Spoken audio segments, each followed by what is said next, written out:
We're here today with Lucinda Rook from LinkedIn, and we're at the North Dallas Chamber on location. I want to thank the North Dallas for allowing us to be in the boardroom and use the space. And I want to thank Lucinda for coming out today and visiting and sharing her time with us. Lucinda, I've known you for several years, but we've never really sat down and talked about what makes you special, what makes you so unique with LinkedIn. I guess let's just kind of get started. How did you fall into the LinkedIn platform? It's very interesting.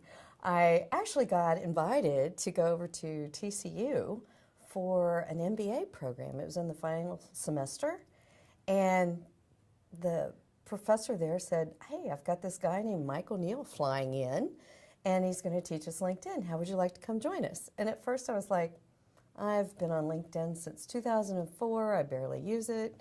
I thought it was for job seekers and recruiters. I wasn't looking for a job, so I didn't think I needed it. I decided to go to the class. At the end of the first class, I decided it was a great free website for our businesses. Okay. Small businesses. It levels the playing field for small businesses to compete with all the big companies. And so coming out of the first class with Mike O'Neill, I came back, worked with my clients, and I asked them, "Are you guys on LinkedIn?" When we got the answer no, they thought it was for job seekers and recruiters. That was in 2008. That's when we got to work. And that's when I went ahead and I took all the rest of the training, got certified through Integrated Alliances. Okay. Came back, and we launched our first training class. Of all things, we must have oversold it, because you never ever go through getting certified and launch your first class and have 48 people show up. Really? That's great. That was a volume. But we've had several business successes in all these years, and now there's so much demand. I'm actually doing more work on the LinkedIn side than working with my business clients on a regular daily basis. And you were consulting, originally you were consulting with businesses about their management, getting, organizing meetings, things like that. Right, facilitating boardroom meetings. And performance improvement, business process improvement, those sorts of things, and KPIs and metrics. And now it's applying LinkedIn on top of all of that. Okay.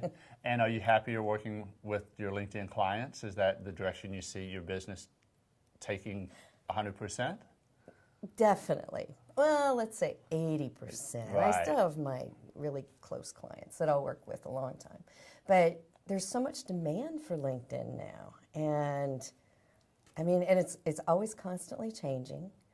There's always something, I call it leading, bleeding edge. Okay. Something new to learn, something to bring out to my clients to help them grow their business. It's great at generating leads, finding new targets.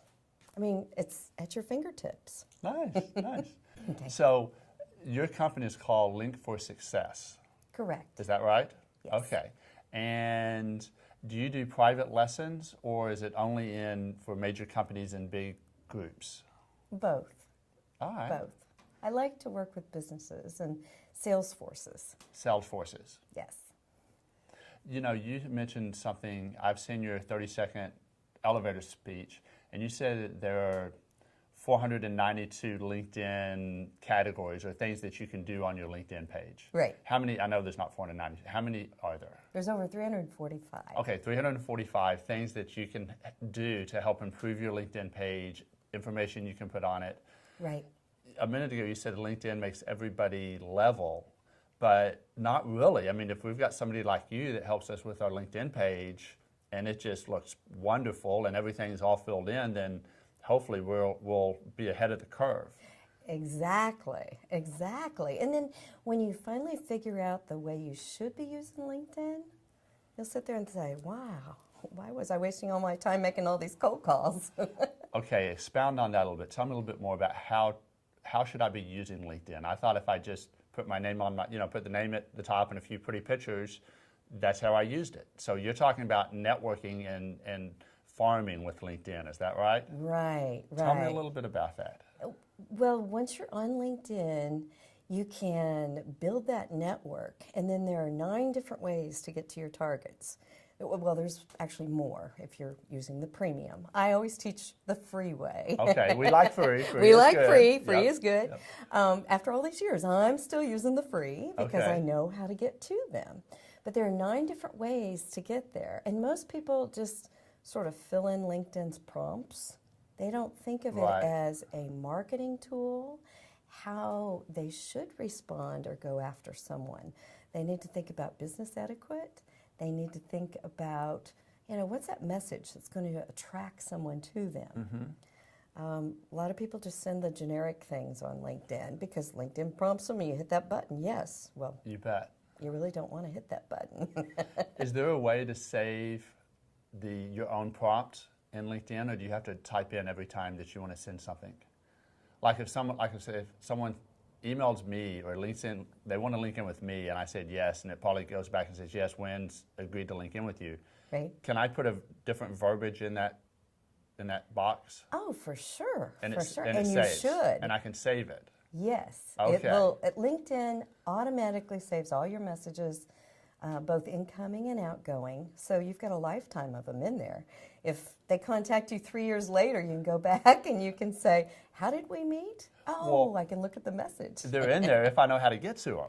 Exactly. I've been on LinkedIn for several years. I have hundreds and hundreds of links or of contacts.